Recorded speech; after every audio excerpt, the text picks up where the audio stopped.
Cardoso, ele é Head de Startups e gestor do programa Startups do Rio Grande do Sul, do Sebrae Rio Grande do Sul. Inquieto e curioso, adora questionar o motivo das coisas. É assim que desconstruímos as verdades absolutas que permitirão a construção de ambientes inovadores. De gestor de backbone de dados, desenvolvedor de sistemas, auditor de normas técnicas, a consultor de negócios e desenvolvimento regional e agora atuando no fortalecimento de ecossistemas de inovação e ações de fomento para que startups tenham uma jornada sustentável. Já são mais de 15 anos de experiência em consultoria empresarial para adequação a normas e a inovação. Auxilia empresas e empreendedores a alcançarem seus objetivos desde 2008. Formado em administração de empresas, pós-graduado em gestão de qualidade, competitividade e certificações, além de outros cursos de qualificação. A partir de 2020, desafiou-se a criar conteúdos relacionados à educação financeira para que mais pessoas possam ter tranquilidade necessária para tocar a vida de forma digna. Realizou a implantação da norma ISO 9001 em mais de 80 empresas. Uma salva de palmas agora no palco para Alcir Cardoso. Obrigado, obrigado. Boa noite, pessoal. Tudo bom? Bom, eu vim aqui para fazer vocês se mexer na cadeira. Esse é o meu propósito essa noite, né? Porque eu quero incomodar vocês com essa pergunta. Qual que é o novo que vai mudar aquilo que vocês já conhecem? Eu não estou aqui para falar de tecnologia, do novo celular, da novo sistema de transmissão de dados, não é isso. Mas para falar do segmento da erva mate, né? Amargo doce que sorvo num beijo em lábios de prata. Sou grande fã, inclusive, né? A minha apresentação já foi feita, vamos pular essa parte, mas só para vocês entenderem um pouquinho do que a gente vai conversar agora, nos próximos minutos, aí vamos falar um pouco sobre o que é valor, benefício, como criar valor, como gerar essa percepção de valor para o cliente, propósito, modelo de negócio, como se faz a inovação, esses horizontes de inovação, onde que a gente consegue fazer o moonshot, né? Transgredir a própria inovação. O processo de curva de inovação, que a gente precisa se atualizar, não basta só inovar e manter aquele produto por um longo de tempo, a gente precisa continuar sempre inovando. Falar um pouco sobre inteligência artificial também, o Singularity Time e o risco da inovação. Eu vou tentar falar tudo isso em 20 minutos, mas acho que eu vou conseguir e vocês vão entender que tudo isso está alinhado, está aninhado, para ser mais sincero, né? Bom, o que é valor? Valor é aquilo que o cliente percebe, né? Parece muito batido, mas a gente percebe que grandes empresas, inclusive, não sabem como demonstrar valor para o seu cliente. O benefício que o cliente vê no teu produto, o porquê que ele está comprando de você, por que ele está comprando o teu produto. E se a gente for pensar erva mate, bom, eu vou no mercado, eu tenho lá 10, 12 marcas de erva mate, por que eu compro uma e não compro a outra? E aqui abre um leque para inovar, e bom, o último painel aqui, ideias 1000 para fazer isso, porque se você olha rótulo, você vê a mesma coisa escrita lá, né? Uma tal de Lex Paraguaensis. Mas por que eu vou comprar uma e não vou comprar outra?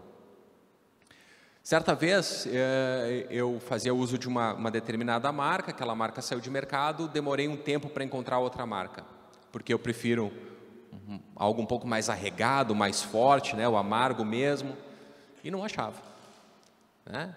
E por descuido peguei até umas misturadas com açúcar. Demérito nenhum, existe público para tudo, mas não tem uma classificação, por exemplo. Isso é uma proposta de valor. Assim como eu queria uma marca mais forte, um sabor mais apegado, alguém prefere um mais suave, né? Ou que sobre um pouco mais do defumado na folha. Isso também é uma proposta de valor. Para quem quer uma característica assim, a gente tem que demonstrar isso, melhorar o rótulo, melhorar a informação, mostrar isso para quem está consumindo, né? E tirar esse olhar que erva mate é tudo igual. A gente começa por aí, mostrando valor pelo lado do cliente, pelo benefício que o cliente vai consumir esse produto, né? E outra coisa, a gente olha muito o atributo, só que atributo é apenas característica. Você vai lá e faz uma erva mate de 1 quilo, mas Não diz nada.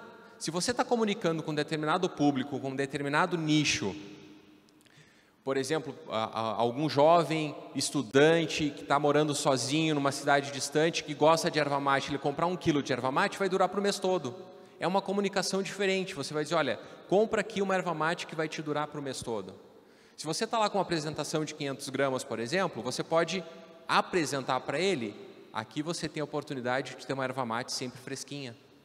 Ela não vai envelhecer em casa. Benefícios funcionais, a gente está aí com uma onda do fit, né? Elencar esses benefícios para o cliente, mostrar para ele, trazer isso para frente do rótulo, né? Demonstrar o porquê que vale a pena ele consumir esse produto. De novo, é o benefício que gera valor, não é o atributo. Não adianta eu lá olhar uma tabela nutricional que tem trocentas informações. É aquele destaque que eu dou na frente, é a promoção que eu gero no rótulo, né? Promoção exatamente no sentido de promover, que eu gero no rótulo, que vai demonstrar esse benefício. Se o cliente vê o benefício, se ele se espelha no benefício, ele vê valor e aí ele paga. Veja que quando a gente fala valor e ele paga o financeiro. Você pode incrementar esse produto, adicionar custo nesse produto, porque o cliente vai pagar se ele vê o benefício, né? Ou a gente pode ir para um apelo mais social, como benefício de reunir a família, de juntar os amigos, de aproveitar o momento de churrasco, por exemplo, né? Tem um ditado que diz que o bom do churrasco não é comer a carne, é juntar a família, e é isso. Ou então, para aquelas pessoas que vivem sozinhas, é um fiel companheiro, né? Acordar de manhã, cevar o mate. O próprio ritual faz sentido a gente explorar quando está falando de um benefício para o cliente. Bom, se a gente tem de um lado atributos, que a gente quer demonstrar o valor desse produto, né? O valor desse atributo para agregar com o cliente, a gente passa por propósito. Propósito é um negócio assim, qual a dor que você quer resolver? Se você está desenvolvendo uma linha de produtos onde você quer demonstrar um conceito cultural, essa é a dor que você quer resolver.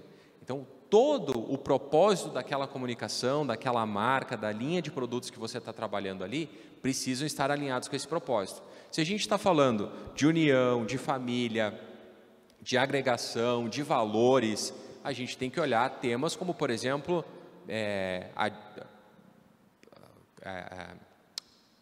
quando ocorre discriminação social, né?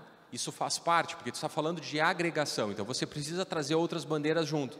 Se você está falando de fitness, por exemplo, você vai ter que agregar dentro desse propósito alimentação saudável, dicas de exercício. Por que não, então, nessa embalagem, você colocar lá um QR Code e agregar conteúdo, apresentando como que o cliente pode consumir outros itens, outros produtos, outros alimentos, onde ele vai começar a agregar mais valor para o consumo dele, nisso que ele está consumindo aqui. Só que propósito, gente, não vai funcionar se não tiver um bom plano de negócios, né? Porque quando a gente fica muito agarrado no propósito, a gente fica muito no fit do vai dar certo, e temos que olhar para o financeiro também, temos que olhar quem paga as contas, né? Então, quando vocês forem construir um modelo de negócios novo, que vocês buscarem um propósito para essa marca, para essa comunicação que pretende entregar valor, pretende entregar benefícios sobre os atributos, lembrem de construir um bom plano de negócios para que você consiga colocar isso em marcha, inclusive para mensurar o próprio desempenho dessa estratégia que vocês estão colocando em prática. E se a gente for fazer aqui recapitular de forma rápida, temos o benefício, se o cliente percebe o benefício, é porque ele está vendo valor, esse valor ele está vindo através de um propósito, que você está se comunicando na mesma língua, no mesmo idioma, com um determinado nicho, e aí vejam, a gente não pode sair atirando para todo lado, a gente não vai conseguir atender todo mundo, eu não posso conversar com quem bebe, com quem toma chimarrão, né? Eu tenho que conversar com um determinado público que se vê representado pelo propósito que a minha marca quer trazer. A gente pode explorar, por exemplo, a temática do orgânico aqui. Algumas pessoas não dão bola para isso, algumas pessoas dão bola para produtos orgânicos. Se você fala que além de ser orgânico, o teu produto tem um compromisso social, como as famílias que fazem a colheita desse produto, você já traz mais um nicho de consumidores, de pessoas que veem valor nisso para consumir o teu produto. E tudo isso vai estar orbitando um modelo de negócios, um ecossistema para o teu produto. Então, não adianta só eu ter aquele produto exposto na prateleira lá no supermercado. Eu preciso trazer uma comunicação onde eu vou atingir esse público, onde eu vou atingir esses nichos para que eles se vejam representados ali e procurem o teu produto no mercado. Esse ecossistema que você vai criar no teu produto envolve a tua comunicação.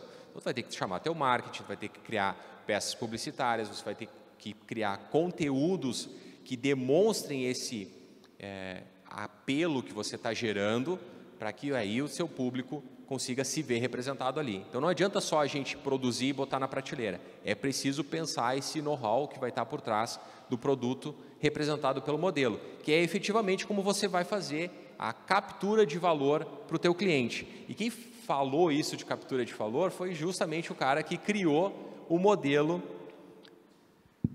de valor para o negócio, né? O Canvas do modelo de negócio, que aqui é uma ferramenta, você pode usar outras, enfim, mas tudo parte da proposta de valor.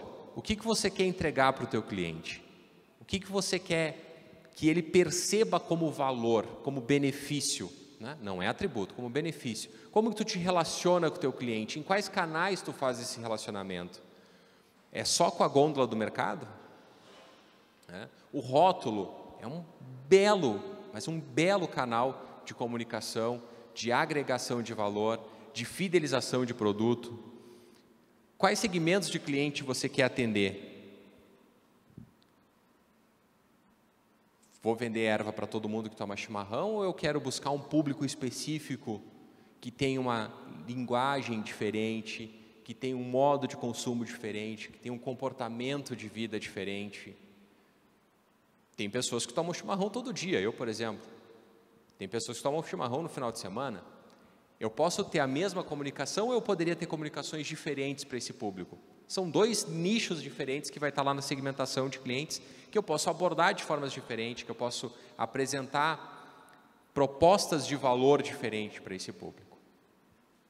Do lado de cá, essa parte mais racional da ferramenta, né? Quais são as atividades que eu vou ter que fazer? Bom, então se eu me proponho a gerar um portal de conteúdo onde eu vou ensinar formas de preparar o chimarrão, formas de... Falaram agora aqui no fórum, né? Como que eu posso usar do chimarrão com outros alimentos, fazer harmonização? Como que eu posso, por exemplo, desenvolver receitas com o chimarrão? A gente tem os chefes aqui. Então eu trago todo esse rol nas atividades. Eu vou desenvolver essa atividade para gerar proposta de valor, para poder entregar isso para o meu cliente através de um canal. Essa é uma ferramenta da gente construir um modelo de negócios, construir um modelo de apresentar, um modelo para apresentar valor para o cliente. Bom, mas quando a gente não tem um modelo de negócios, gente, e eu gosto muito dessa frase aqui, acontece isso que a gente vê, que é o descolamento de mercado. A gente teve a pandemia agora, é inegável que vários negócios fecharam, vários negócios sofreram, mas algo que a gente viu muito foi o descolamento de mercado. O que é isso, na prática? A gente tem linhas de produtos alimentícios, por exemplo, que a demanda não caiu. As pessoas continuaram comendo, as pessoas continuaram bebendo, continuaram se alimentando, enfim. Agora, por que alguns negócios sofreram e outros não? Porque o cliente deixou de ver valor naquele negócio. E o valor está muito centrado na experiência do cliente. Se eu vou num lugar que eu consumo um produto e eu não tenho experiência nenhuma nesse consumo, eu só estou comprando comida, eu vou buscar um outro local, um outro estabelecimento que me agregue valor, que me entregue algo mais do que só o produto. É aqui que ocorre o descolamento de mercado. Eu migro de um fornecedor e eu vou para outro fornecedor que vai me entregar mais. Porque no final das contas, produto é só commodity. O produto não tem valor. Eu posso comprar o produto A, eu posso comprar o produto B, eu posso comprar o produto C e eu vou estar sendo atendido. Agora, qual é o diferencial que me faz a decisão de compra? É essa decisão de compra que altera a percepção do cliente em trocar de fornecedor e gera esse descolamento de mercado, de eu deixar de comprar de um para comprar de outro. Bom, mas como que eu posso manter essa percepção de valor ao longo do tempo, né? Agora a gente começa a falar dos horizontes de inovação. Quando a gente está ali no horizonte 1 de inovação, que eu aqui singelamente terei a pretensão de acreditar que o mercado da erva mate ainda está lá, está defendendo e tentando ampliar o negócio, né? A gente é muito tradicional, a produção é muito tradicional, a gente tem aí um fator cultural que também segura um pouco a inovação e está tudo certo. Só que ali a gente só mantém o core atual, a gente não vai conseguir alçar nenhum outro voo. Se a gente vai para um horizonte 2, a gente começa a desenvolver novos negócios. Por exemplo, trabalhar harmonização, trabalhar novos produtos, pensar no tererê, como também uma forma de levar a erva mate para frente, pensar daqui a pouco em cosméticos usando a erva mate, produtos e subprodutos que levem toda essa cultura da erva mate para frente. Então a gente já está indo para um horizonte 2 de desenvolver novos produtos. E no horizonte 3 a gente cria alternativas de negócios futuros. Eu gosto de usar um exemplo aqui falando do celular, do telefone na verdade, né? No horizonte 1 a gente tinha linha telefônica, apenas linha telefônica, demorava 10 anos para instalar um telefone na nossa casa. Quando surgiu o telefone celular, a gente ficou aqui no horizonte 2, porque a única coisa que mudou é que agora não tinha fio. A gente tinha um telefone com fio, depois um telefone sem fio. Quando surgiu o smartphone, a gente veio para o horizonte 3, e a inovação não está no smartphone, a inovação está no que ele proporcionou, que é o mundo dos aplicativos, a comunicação e tudo mais. Então a gente tem que quebrar um pouco esse olhar do que é inovação. Às vezes a inovação ela está como vai servir de base para a gente desenvolver uma nova linha de atuação. E é isso que causa a disrupção, né? Se fala muito hoje, porque a gente precisa inovar de forma disruptiva. O que é esse disruptivo? É transformar o que está posto, mudar o que está posto e apresentar uma nova forma de consumir esse produto ou propiciar que novos produtos sejam apresentados, sejam consumidos por essa inovação que a gente realizou. Bom, existem intensidades de inovação e aqui muitas pessoas, muitas empresas acabam falhando. Vocês já devem ter visto vários negócios que eles começam muito bem, eles têm uma curva ascendente de crescimento e lá pelas tantas eles morrem na praia. Por quê? A gente vai ter uma inovação, essa inovação ela vai receber várias melhorias incrementais, então não é nada que vai transformar o produto, são só melhoramentos na linha de produto, mas chega uma hora que a curva começa a tender para baixo, porque só melhorias incrementais já não satisfazem mais o público. Ele quer uma coisa nova, ele quer um fato novo. E aí que é o momento que a gente tem uma inflexão e precisa alçar um novo voo, fazer uma inovação radical. Eu gosto muito de trazer para vocês aqui o exemplo da Netflix. Netflix começou lá atrás, ainda tinha a Blockbuster como concorrente, entregando vídeo pela internet, contratava pela internet e eles te entregavam em casa o DVD. Assim começou a Netflix. E ela foi tendo melhorias no próprio modelo de negócio, desbancando a Blockbuster, mas ainda nesse negócio tradicional de entregar vídeo em casa, até que eles começam a perceber essa curva da obsolescência e eles fazem uma guinada que é o streaming, né? Que é o que a gente conhece hoje por Netflix. E se a gente for ver hoje, Netflix já deu uma segunda virada, que é a criação de conteúdo proprietário. Tem coisas que você só encontra na Netflix que são produção da própria Netflix. É aqui que está a jogada. Você tem que olhar essa tua curva de crescimento, tu tem que realizar essas melhorias incrementais, mas chega uma hora que ocorre uma inflexão ali e você precisa ser disruptivo. Ou você parte para algo totalmente novo, ou aquele produto, por mais que você continue fazendo melhorias incrementais, ele vai acabar se tornando obsoleto, seja na forma de consumo, ou seja na forma de apresentação. Por algum motivo não está passando o slide. Foi. E, gente, inovação, ela não é óbvia. De modo algum a inovação é óbvia. Um exemplo muito bacana, desde 1772 a gente já tem produtos alimentícios enlatados, né? Mas o abridor de lata ele só surgiu quase 100 anos depois, em 1858. Então, a inovação não é óbvia, né? A inovação ela precisa ser pensada e testada. E a grande dica que eu dou aqui para vocês quando a gente fala de inovação é: testem rápido e testem no pequeno. Você não precisa ter um feedback de 1 milhão de pessoas para saber se uma coisa vai dar certo. Se você tem certeza que aquele produto que você está desenvolvendo, está testando, você está fazendo o teste dentro do nicho para qual aquele produto se dedica, para qual aquele produto está sendo desenhado, se você tiver 10, 12 opiniões, você está validando o produto. Só isso. Eu tive um bom feedback, eu pude fazer alguma melhoria, agora eu vou ampliar essa margem de teste, eu vou apresentar esse produto para 50, 100 pessoas. E aí, de novo, o próprio feedback do teste vai te propiciar fazer várias melhorias incrementais, que é onde você vai conseguir lançar no mercado um produto um pouco mais melhorado, mas nunca acabado. Não fiquem 2, 3 anos no planejamento de produto tentando desenvolver ele para não ter nenhuma reclamação. Aí está um grande erro. A reclamação ela é boa. Se você lança um produto imaturo no mercado e você tem feedback de um cliente dizendo, olha, não está tão legal, mas eu consumi. Então, por que não está tão legal? O que faltou? E às vezes, o problema não é que o produto está imaturo. Essa opinião está vindo de um nicho diferente. Talvez aqui se abre a porta para você desenvolver um segundo produto com uma dedicação um pouco mais exclusiva para um segundo nicho de cliente. Bom, agora vamos falar um pouquinho de inteligência artificial nos negócios. É só uma pincelada mesmo.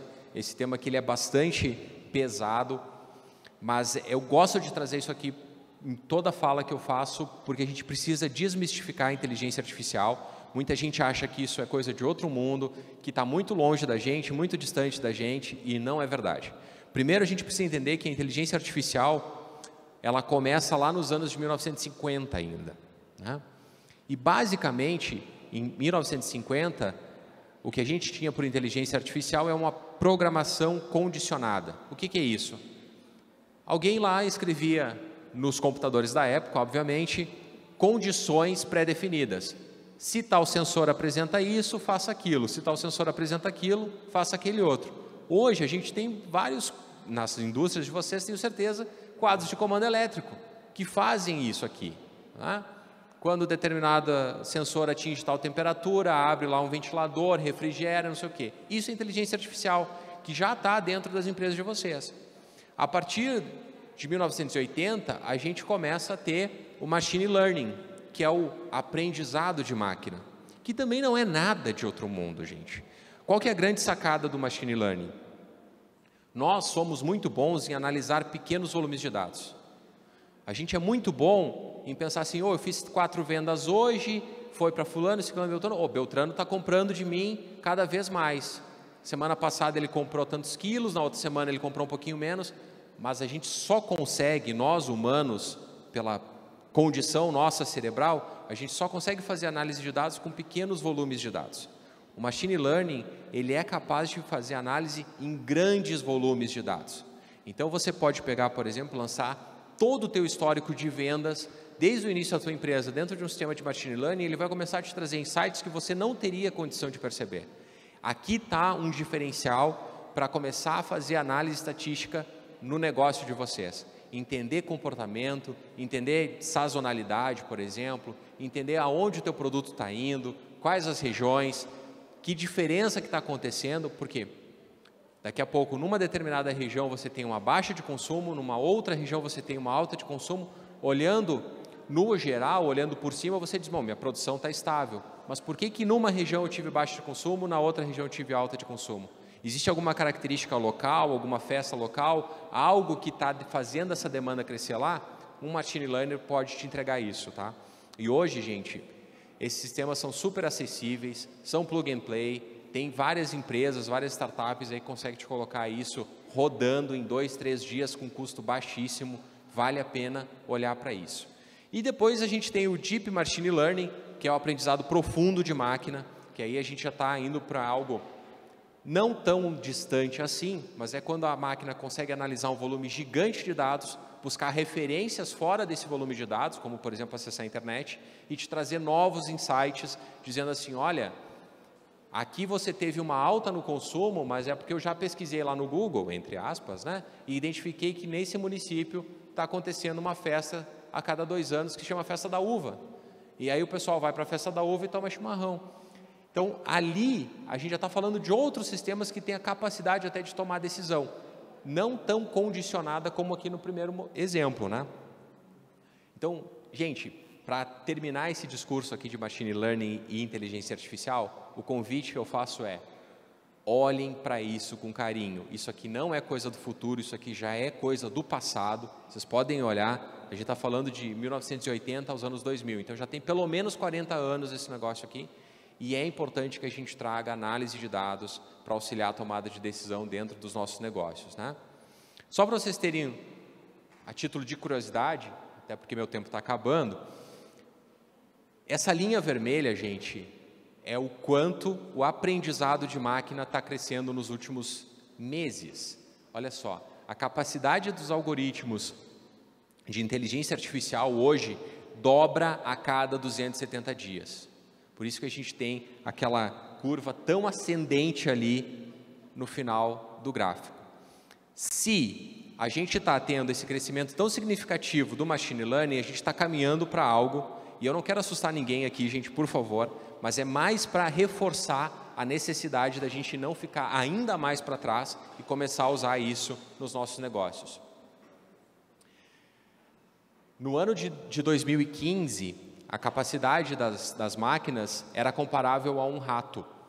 A capacidade de processamento das máquinas era comparada a um rato. Agora, em 23, ela vai superar a capacidade humana. É ano que vem. A capacidade de raciocínio, de cruzamento de dados das máquinas vai superar o cérebro humano ano que vem. E aí vai surgir algo que a gente chama da singularidade, em 1945, que é logo depois de amanhã, que é quando a capacidade das máquinas vão ser acopladas à capacidade do cérebro humano. Gente, não é tão louco assim. Talvez vocês já devem ter visto falar aí de um cidadão de uma empresa que se chama Neuralink, que já está desenvolvendo chips para implantar no cérebro humano e criar uma interface com a internet. Segundo ele, esse ano, agora, de 22, ele já quer fazer implantes em humanos. Alguns cientistas estão displicentes, acham que ele ainda não consegue, mas modelos matemáticos apontam que em 45 a gente vai ter essa união de inteligências, a humana com a máquina. Não quero assustar ninguém, gente, mas é só para reforçar. Inteligência artificial está aí, a gente precisa olhar para isso com carinho. O que não pode é a gente ficar parado, a gente precisa continuar se movendo, pesquisando e inovando. E o custo de não inovar é maior que o custo de inovar. O risco da inovação ele é pequeno. E eu vou trazer agora, para finalizar minha fala, gente, um modelinho que é os 4 P's da tomada de risco. É uma ferramenta super simples para a gente analisar se vale ou não a pena pensar em inovação, se vale ou não a pena a gente buscar uma inovação no nosso negócio. Primeiro, qual que é o propósito? O que você quer curar de dor? Qual que é a dor? A gente falou disso no começo da palestra. O que tu está desenvolvendo agora, o que tu está pensando em inovar, está alinhado com o propósito? Sim ou não? Se não está, descarta. Não trabalha nisso porque não vai dar resultado. Segundo, se der certo, o que acontece? Qual que é o potencial disso? O potencial é alto, o potencial é pequeno. Vai aumentar em 5% minhas vendas. Bom, potencial pequeno, não vale a pena você gastar muita energia aqui. Não, o potencial é alto. Se isso aqui der certo, eu vou dobrar as minhas vendas. Eu vou dobrar a minha área de atuação. Opa, começo a olhar com carinho. Qual que é a probabilidade? A probabilidade é alta de dar certo? Olha, quem já tentou esse sistema aqui, a cada 10 que tentaram isso aqui, 9 tiveram êxito. A probabilidade é interessante. Não, a cada 10 que tentaram adotar esse sistema, apenas 1 teve êxito. A probabilidade está ruim. De novo, talvez o risco não vale a pena. E por último, qual que é a perda? Eu vou investir 10% do meu faturamento pelos próximos 3 anos para tentar isso aqui em algo que tem uma probabilidade baixa de dar certo. Não vale a pena. Agora, eu vou investir 10% do meu faturamento mensal em algo que tem uma probabilidade de 9 em 10 de trazer um potencial de dobro de venda. Não está fazendo por quê, cidadão? Né? Não está fazendo por quê? Então, é uma ferramenta muito simples, não precisa pensar muito, não precisa olhar números muito a fundo para testar o risco da inovação. Mas, de novo, eu digo, o risco de não inovar é maior que o risco de inovar. Gente, obrigado, era isso, sucesso para todo mundo. Gratidão, Alcir.